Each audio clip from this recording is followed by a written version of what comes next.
যেদিন মা ফাতেমা রাদিয়াল্লাহু তাআলা আনহা পৃথিবী থেকে বিদায় নিলেন, সেদিন মদিনার ঘরটা হঠাৎ নিস্তব্ধ হয়ে গেল। আলী রাদিয়াল্লাহু তাআলা আনহু শুধু তাকিয়ে আছেন, কিছুই বলতে পারছেন না। হাসান হুসাইন রাদিয়াল্লাহু তাআলা আনহু মায়ের হাত ধরে কাঁদছে নিঃশব্দে। আজ সেই ঘর থেকে উঠে যাচ্ছে জান্নাতের সবচেয়ে পবিত্র আলোটা। তো প্রিয় দর্শক, আজকে আপনারা জানতে পারবেন মা ফাতেমা রাদিয়াল্লাহু তাআলা আনহার জীবনের শেষ দিনে কি কি ঘটনা ঘটেছিল।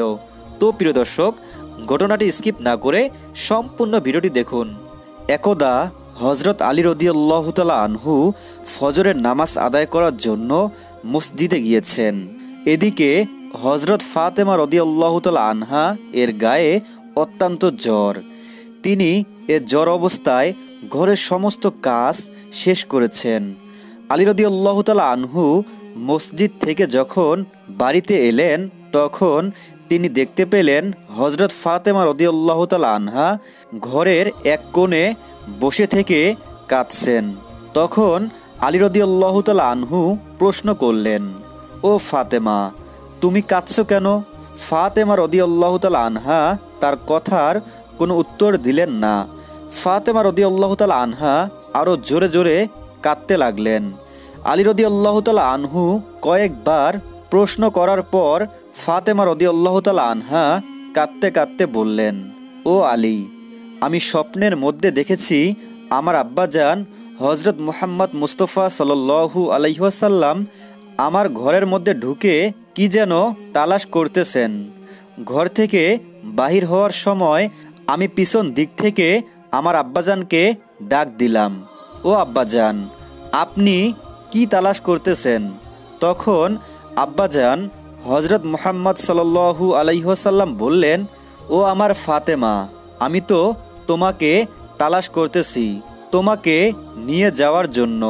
হযরত ফাতেমা রাদিয়াল্লাহু তাআলা আনহা আলীকে আরও বললেন, আমার আব্বাজান হযরত মুহাম্মদ সাল্লাল্লাহু আলাইহি ওয়াসাল্লাম আরও বললেন, ও আমার ফাতেমা, আজকে তো তুমি রোজা রাখবে, সেহরি করবে আলীর দস্তরখানায় আর ইফতার করবে আমার দস্তরখানায়।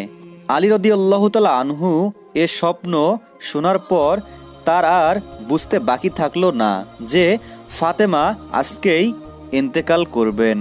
এজন্য তারা দুজনে মিলে জোরে জোরে কাঁদতে লাগলেন। এ সময়ের মধ্যে হযরত হাসান রাদিয়াল্লাহু তাআলা আনহু এবং হযরত হুসাইন রাদিয়াল্লাহু তাআলা আনহু ঘরের মধ্যে প্রবেশ করলেন। তারা দুজনে ঘরের মধ্যে প্রবেশ করে দেখলেন তাদের আব্বাজান এবং আম্মাজান কাঁদছেন। তখন তারা তাদের কাছে এগিয়ে আসলেন এবং কাছে এগিয়ে এসে জিজ্ঞাসা করলেন, ও আব্বাজান, ও আম্মাজান, আপনারা দুজন কাঁদছেন কেন? হযরত ফাতেমা রাদিয়াল্লাহু তাআলা আনহার একটা অভ্যাস ছিল, যখন হাসান হুসাইন রাদিয়াল্লাহু তাআলা আনহুম কোনো কাজে বিরক্ত করতেন, তখন দুজনকে নানাজানের কবরের কাছে যেতে বলতেন। আজকেও ফাতেমা রাদিয়াল্লাহু তাআলা আনহা তাদের দুজনকে বললেন, তোমরা দুই ভাই এখন নানার কবরে চলে যাও। মায়ের নিকট থেকে আদেশ পেয়ে তখন দুই ভাই নানার কবরের নিকটে চলে গেলেন। নানার কবরের নিকটে যাওয়ার সাথে সাথে কবর থেকে আওয়াজ আসলো, ও আমার আদরের নাতিরা, এই মুহূর্তে তোমরা আমার কাছে কেন এসেছো? আমার কাছে তো সব সময় আসতে পারবে। এখন যাও, গিয়ে মায়ের চেহারার দিকে তাকিয়ে থাকো। আজকের পরে তোমরা আর তোমাদের মাকে দেখতে পারবে না। এ কথা শোনার পর দুই ভাই কাঁদছে আর দৌড়াতে দৌড়াতে মায়ের নিকট চলে গেলেন। গিয়ে মাকে বললেন, মা, তোমরা দুজন কেন কাঁদতেছ? আমরা বুঝেছি, নানাজান আমাদেরকে বলে দিয়েছেন আজকের দিনটা তোমার জন্য শেষ দিন। নানাজান তোমার চেহারার দিকে তাকিয়ে থাকার জন্য আমাদেরকে বলেছেন। এ কথা শোনা মাত্র হযরত ফাতেমা রাদিয়াল্লাহু তাআলা আনহা তাদের দুই ভাইকে বুকে টেনে ধরে কাঁদতে লাগলেন। হজরত ফাতেমা রাদিয়াল্লাহু তাআলা আনহা কাঁদছেন, হজরত আলী রাদিয়াল্লাহু তাআলা আনহুও কাঁদছেন এবং তাদের সাথে সাথে হাসান হুসাইন রাদিয়াল্লাহু তাআলা আনহুও কাঁদছেন। এক বিষণ্ণ মুহূর্ত, সবাই মিলে কান্না করছেন। বিকেলের দিকে হজরত ফাতেমা রাদিয়াল্লাহু তাআলা আনহার শরীর আরও বেশি খারাপ হলো। ফাতেমা রাদিয়াল্লাহু তাআলা আনহা মৃত্যুর পূর্বক্ষণে আলীকে 3টি কথা বলেছিলেন। ও আলী, যেদিন থেকে আমি আপনার ঘরে এসেছি ওই দিন থেকে নিয়ে আজ পর্যন্ত আমি আপনাকে অনেক কষ্ট দিয়েছি।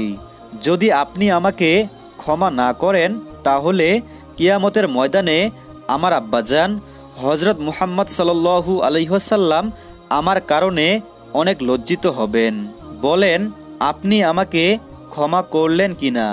তখন আলী রাদিয়াল্লাহু তাআলা আনহু বললেন, ও ফাতেমা, তুমি এসব কি বলছো? আমি আলী তো তোমার যোগ্য ছিলাম না। তোমার আব্বাজান দয়া করে মেহেরবানি করে তোমাকে আমার কাছে বিয়ে দিয়েছেন।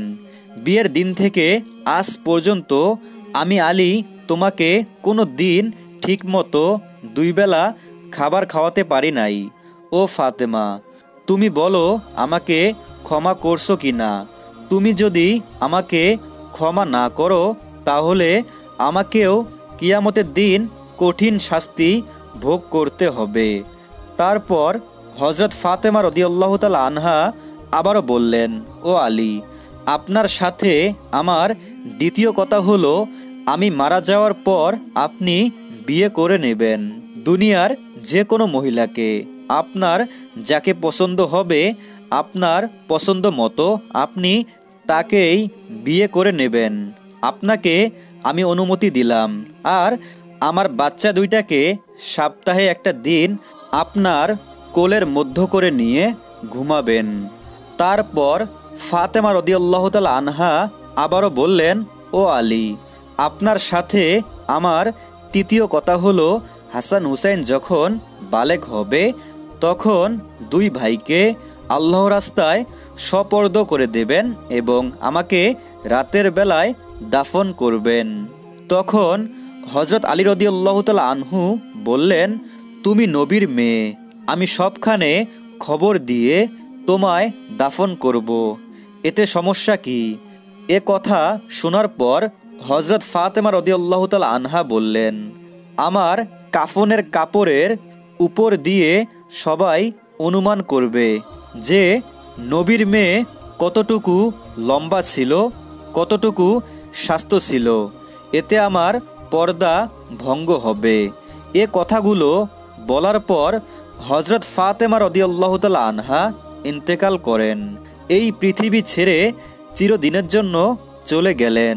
হজরত ফাতেমা রাদিয়াল্লাহু তাআলা আনহার ইন্তেকালের পর তার লাশের খাটিয়া বহন করার মানুষ মাত্র 3 জন, হজরত আলী রাদিয়াল্লাহু তাআলা আনহু এবং হাসান হুসাইন রাদিয়াল্লাহু তাআলা আনহু। হজরত আলী রাদিয়াল্লাহু তাআলা আনহু ভাবছিলেন যে খাটিয়া বহন করার জন্য মানুষ আরও 1 জন প্রয়োজন, তবেই 4 কোণায় 4 জন কাঁধে নিতে পারবেন। এমন সময় হজরত আবু যর গিফারি রাদিয়াল্লাহু তাআলা আনহু এলেন এবং খাটিয়ার 1 কোণ বহন করলেন। তখন হজরত আলী রাদিয়াল্লাহু তাআলা আনহু হজরত আবু যর গিফারি রাদিয়াল্লাহু তাআলা আনহুকে প্রশ্ন করলেন, ও আবু যর, আমি তো কাউকে বলিনি, তাহলে আপনি জানলেন কিভাবে? হজরত আবু যর গিফারি রাদিয়াল্লাহু তাআলা আনহু বললেন, আমি আল্লাহ রাসূল সাল্লাল্লাহু আলাইহি ওয়াসাল্লামকে স্বপ্নে দেখেছি। তিনি বললেন, হে আবু যর, আমার ফাতেমার লাশ বহন করার জন্য লোকের অভাব, তুমি তাড়াতাড়ি সেখানে চলে যাও। ও আলী, আমাকে তো হুজুরে আকরাম সাল্লাল্লাহু আলাইহি ওয়াসাল্লাম আসতে বলেছেন। হজরত ফাতেমা রাদিয়াল্লাহু তাআলা আনহাকে যখন কবরে নামাচ্ছেন তখন আবু যর গিফারি রাদিয়াল্লাহু তাআলা আনহু কবরের কাছে গিয়ে কবরকে উদ্দেশ্য করে বললেন, হে কবর, তুই কি জানিস আজ তোর মধ্যে কাকে রাখছি? এটা জান্নাতের সকল মহিলাদের সরদারনি। ফাতেমা রাদিয়াল্লাহু তাআলা আনহা। কবর থেকে তখন কোনো আওয়াজ আসলো না। তখন হযরত আবু যর গিফারি রাদিয়াল্লাহু তাআলা আনহু আবারও বললেন, এটা হযরত হাসান হুসাইনের আম্মা। এবারও কবর থেকে কোনো আওয়াজ আসলো না। তারপর তিনি আবারও বললেন, এটা হযরত আলী রাদিয়াল্লাহু তাআলা আনহুর স্ত্রী। এবারও কবর থেকে কোনো আওয়াজ নেই। তখন তিনি আবারও বললেন, এটা দুজাহানের বাদশার মেয়ে। খবরদার, কবর বেয়াদবি করবি না। আল্লাহ তাআলা কবরের জবান তখন খুলে দিলেন। তখন কবর বলল, আমি অন্ধকার ঘর, আমি সাপ বিচ্ছুর ঘর, আমি এমন একটি ঘর যার মধ্যে কোনো বংশ পরিচয় কাজে আসে না। আমি দুজাহানের বাদশার মেয়ে ফাতেমাকে চিনি না। আমি হযরত আলীর স্ত্রীকে চিনি না। হাসান হুসাইনের আম্মাকে চিনি না। জান্নাতের মহিলাদের সর্দারনিকে চিনি না। আমি শুধু চিনি ঈমান আর আমল। আমার মধ্যে যদি কেউ ভালো আমল নিয়ে আসে তাহলে আমি কবর তাকে জান্নাতের বিছানা বিছিয়ে দেব। আর যদি কেউ খারাপ আমল নিয়ে আসে তাহলে আমি কবর দুই দিক থেকে এমন জোরে চাপ দেব, হাড় মাংস মিশে একত্রিত হয়ে যাবে। প্রিয় ভাই ও বোনেরা, একটু চিন্তা করে দেখুন, যদি হযরত মুহাম্মদ সাল্লাল্লাহু আলাইহি ওয়াসাল্লামের আদরের মেয়ে ফাতেমা রাদিয়াল্লাহু তাআলা আনহা, যাকে জান্নাতের সর্দারনি বলা হয়েছে, আর তার জন্য যদি কবর এমন কথা বলতে পারে তাহলে আমাদের কি অবস্থা হবে একটি বার ভেবে দেখুন। নিশ্চয় বুঝতে পেরেছেন কিসের আশায়, কি চিন্তা করে আল্লাহর হুকুম থেকে এত গাফেল আছি। আল্লাহ রাব্বুল আলামিন আমাদের সবাইকে ঈমান ও নেক আমল নিয়ে কবরে যাওয়ার মতো তৌফিক দান করুন, আমিন। আর প্রিয় বন্ধুরা, এরকম ইসলামিক নিত্য নতুন ভিডিও পেতে আমাদের এই ছোট্ট চ্যানেলটি সাবস্ক্রাইব করে সাথেই থাকবেন ইনশাআল্লাহ।